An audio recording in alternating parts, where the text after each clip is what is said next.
नमस्ते। मन की गहराइयों को खंगालने वाले आज के इस नए विश्लेषण में आपका स्वागत है। आज का हमारा विषय वाकई बहुत ही दिलचस्प है, जो सीधे इस बात से जुड़ा है कि हम इंसानों के भीतर हमारे विचार और हमारी इच्छाएं आखिर काम कैसे करती हैं। तो चलिए बिना देर किए मनोविज्ञान की इस अद्भुत दुनिया में एक साथ गोता लगाते हैं। सोचिए जरा, क्या कभी आपको ऐसा लगा है कि आपके दिमाग के अंदर तीन अलग-अलग आवाजें आपस में बहस कर रही हैं? मतलब अक्सर ऐसा होता है ना कि किसी चीज को तुरंत पाने की बहुत तीव्र इच्छा होती है, फिर अचानक से अंदर से एक दूसरी आवाज उठती है जो उस इच्छा पर आपको शर्मिंदगी महसूस कराती है, और आखिर में एक तीसरी आवाज आती है जो कहती है कि चलो, दोनों के बीच कोई ना कोई व्यवहारिक समझौता कर लेते हैं।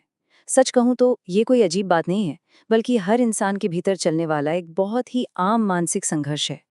अब इसे समझने के लिए आइसबर्ग यानी हिमखंड वाले रूपक को देखते हैं। सिगमंड फ्रॉयड, जिन्हें मनोविश्लेषण का जनक भी माना जाता है, उन्होंने शुरुआत में मन को केवल चेतन और अचेतन हिस्सों में बांटा था। ये ठीक उस हिमखंड की तरह है जिसका एक छोटा सा हिस्सा पानी के ऊपर दिखता है, लेकिन एक बहुत ही विशाल हिस्सा पानी के नीचे छिपा होता है। लेकिन बाद में फ्रॉयड ने अपने इस मॉडल को और विकसित किया और मन को तीन जीवंत और बेहद सक्रिय किरदारों में बांट दिया। तो आज के इस विश्लेषण में हम क्या-क्या देखने वाले हैं? पहले मन के तीन हिस्सों को समझेंगे, फिर ईड, सुपर ईगो और ईगो के काम करने के तरीके को जानेंगे। इसके बाद असल जिंदगी के कुछ मजेदार उदाहरण लेंगे और अंत में समझेंगे कि इन सब का बैलेंस बनाए रखना क्यों जरूरी है। चलिए मन के इन तीन हिस्सों से ही शुरुआत करते हैं। यहाँ एक छोटी सी ऐतिहासिक जानकारी भी है। फ्राइड ने मूल रूप से जर्मन भाषा में बहुत ही सरल शब्दों का इस्तेमाल किया था, दास एस, दास इश और दास उबरिश, जिनका सीधा मतलब था यह, मैं और मुझसे ऊपर।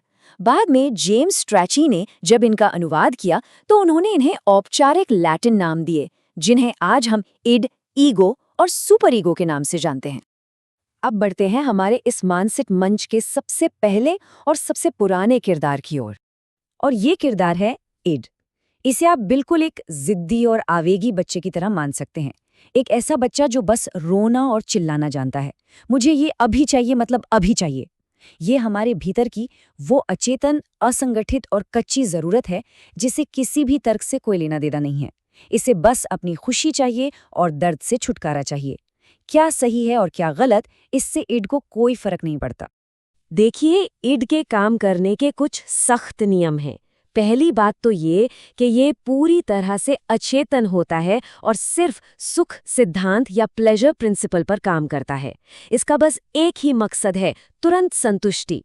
हमारी सभी बुनियादी प्रवृत्तियां जैसे भूख, आक्रामकता और प्रजनन की इच्छा सब इसी इड का हिस्सा है। इसमें समय या नैतिकता जैसी कोई चीज नहीं होती। तो ये तो था इड। अब इसकी इस बेकाबू ऊर्जा को समझने के बाद आइए इसके ठीक विपरीत काम करने वाली शक्ति पर नजर डालते हैं। ये शक्ति है सुपर ईगो। अगर इड एक जिद्दी बच्चा था, तो सुपर ईगो को आप एक सख्त पुलिस वाले की तरह समझ लीजिए। असल में यह हमारा विवेक है। बचपन से ही माता पिता की सीख, समाज के नियम और सांस्कृतिक मूल्यों को अपनाकर यह हिस्सा विकसित होता है। इसका लक्ष्य हमेशा पूर्णता यानी परफेक्शन और ऊंचे आदर्शों को पाना होता है। अब ध्यान देने वाली बात यह है कि सुपर ईगो हमेशा आदर्श सिद्धांत पर काम करता है। ये मन की हर छोटी बड़ी गतिविधि पर पैनी नजर रखता है।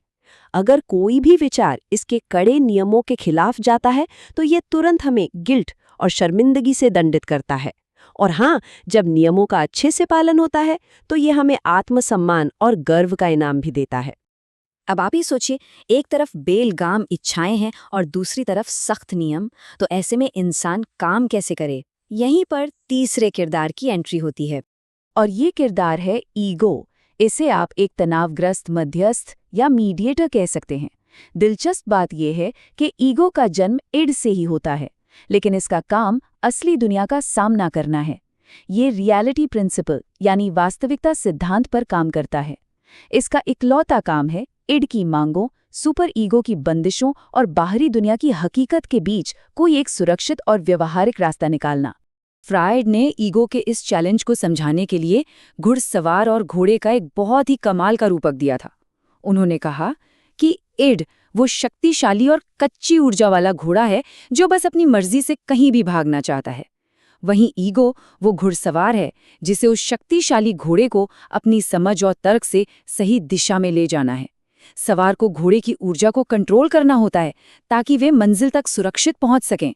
खैर, थ्योरी तो बहुत हो गई। चलिए अब इन सब को किताबों से निकालकर असल जिंदगी के कुछ अनुभवों में उतारते हैं और देखते हैं कि ये तीनों एक साथ काम कैसे करते हैं।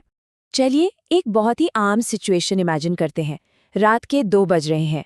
आप एक सख्त डाइट प्लान पर हैं और आपके कदम खुद ब खुद फ्रिज की तरफ बढ़ गए हैं और फ्रिज के अंदर एक बहुत ही टेस्टी चॉकलेट केक रखा है। अब सोचिए दिमाग के अंदर क्या चल रहा होगा। सबसे पहले इड चिल्लाएगा, अरे छोड़ो डाइट, जल्दी से पूरा केक खा लो, बहुत मजा आएगा। तुरंत सुपर ईगो की सख्त आवाज आएगी, बिल्कुल नहीं, तुम्हें शर्म आनी चाहिए, डाइट का वादा किया था तुमने। अब यहाँ ईगो बीच बचाव करेगा और शांति से समझाएगा, रुको, न तो पूरा केक खाएंगे और न ही बिल्कुल मन मारेंगे। ऐसा करते हैं, डार्क चॉकलेट का एक छोटा सा टुकड़ा खा लेते हैं। तो देखा आपने, इस तरह ईगो ने दोनों को शांत कर दिया। चलिए एक दूसरी सिचुएशन देखते हैं। मान लीजिए कल एक बहुत बड़ा और ज़रूरी एग्जाम है और रात का समय हो चुका है। यहाँ एक जल्दबाजी में कहेगा, यार पढ़ाई में बहुत बोरियत है, चलो चुपचाप नेटफ्लिक्स देखते हैं और सो जाते हैं। सुपर ईगो तुरंत आपको डराएगा, अगर आज नहीं पढ़े तो कल फेल हो जाओगे और जिंदगी में कुछ नहीं कर पाओगे, चलो अभी किताब उठाओ। फिर से ईगो बीच में आएगा और एक प्रैक्टिकल प्लान बनाएगा। हम पहले पूरे फोकस के साथ 2 घंटे पढ़ाई करेंगे और उसके बाद रिवॉर्ड के तौर पर 20 मिनट नेटफ्लिक्स देखेंगे। अब एक हाई स्ट्रेस वाली सिचुएशन लेते हैं। आप भारी ट्रैफिक में फंसे हैं और अचानक कोई बहुत गलत तरीके से आपको कट मारकर अपनी गाड़ी आगे निकाल लेता है। ईग तुरंत गुस्से से भड़क उठेगा, अभी के अभी गाड़ी से उतरो और उसे सबक सिखाओ। लेकिन सुपर ईगो याद दिलाएगा, एक अच्छे और समझदार नागरिक बनो, सड़क पर लड़ना असभ्य लोगों का काम है, उनके स्तर तक मत गिरो। तब ईगो स्थिति की गंभीरता समझेगा और बिल्कुल शांत स्वर में कहेगा, एक गहरी सांस लो, गाड़ी को साइड में करो और इस बात को यहीं खत्म करो। यहाँ ईगो ने आपको शारीरिक खतरे से भी बचाया और आपकी नैतिकता को भी बनाए रखा। इन उदाहरणों से एक बात तो बिल्कुल साफ है कि जब ये तीनों बैलेंस में होते हैं तो जिंदगी कितनी सहजता से चलती है। लेकिन अब सवाल ये उठता है कि जब ये नाजुक संतुलन बिगड़ जाता है तब क्या होता है। ये समझना बहुत ज़रूरी है कि जब बैलेंस बिगड़ता है तो असल में होता क्या है। देखिए, अगर किसी इंसान पर इड पूरी तरह से हावी हो जाए तो व्यक्ति बिना सोचे समझे काम करता है, उसमें बहुत ही आवेगी और लापरवाह व्यवहार दिखने लगता है। वहीं अगर सुपर ईगो ज़रूरत से ज़्यादा हावी हो जाए तो व्यक्ति हर समय खुद को दोषी मानता है, बहुत ज़्यादा परफेक्शनिस्ट हो जाता है, जो आगे चलकर डिप्रेशन का कारण भी बन सकता है। और अगर आपका ईगो कमज़ोर पड़ जाए तो इंसान आसानी से गुमराह हो जाता है, बहुत शर्मीला हो जाता है और सच्चाई से भागने के लिए डिफेंस मैकेनिज्म का सहारा लेने लगता है। कुल मिलाकर बात यह है कि सबसे स्वस्थ इंसान वही है जिसका ईगो सबसे ज्यादा मजबूत होता है। इसी पूरे संतुलन को फ्राइड ने एक बहुत ही गहरे और मशहूर वाक्य में समेटा है, जहां इड था वहां ईगो बनेगा। अब इसका मतलब ये बिल्कुल नहीं है कि हमें अपनी इच्छाओं को पूरी तरह से कुचल देना है, बल्कि इसका मतलब ये है कि हमें अपनी अंधी इच्छाओं को अपनी बुद्धि और तर्क से समझना है और उन्हें एक सही दिशा देनी है। तो आज के इस विश्लेषण को खत्म करने से पहले आपके लिए सोचने लायक एक बात छोड़कर जा रहा हूं। अगली बार जब आप पर कोई बहुत स्ट्रॉन्ग इमोशन हावी होने लगे, चाहे वो तेज गुस्सा हो या किसी चीज की लालसा, तो बस एक पल के लिए रुकिए और अंदर की आवाजों को सुनिए। ये पहचानने की कोशिश कीजिएगा कि उस समय फैसले की ड्राइविंग सीट पर आखिर कौन बैठा है, जिद करने वाला इड, डराने वाला सुपर ईगो या फिर आपका समझदार ईगो। मन की इस उलझी हुई गुत्थी को समझने के सफर में साथ जुड़ने के लिए आपका बहुत बहुत धन्यवाद। मिलते हैं आपसे अगले विश्लेषण में।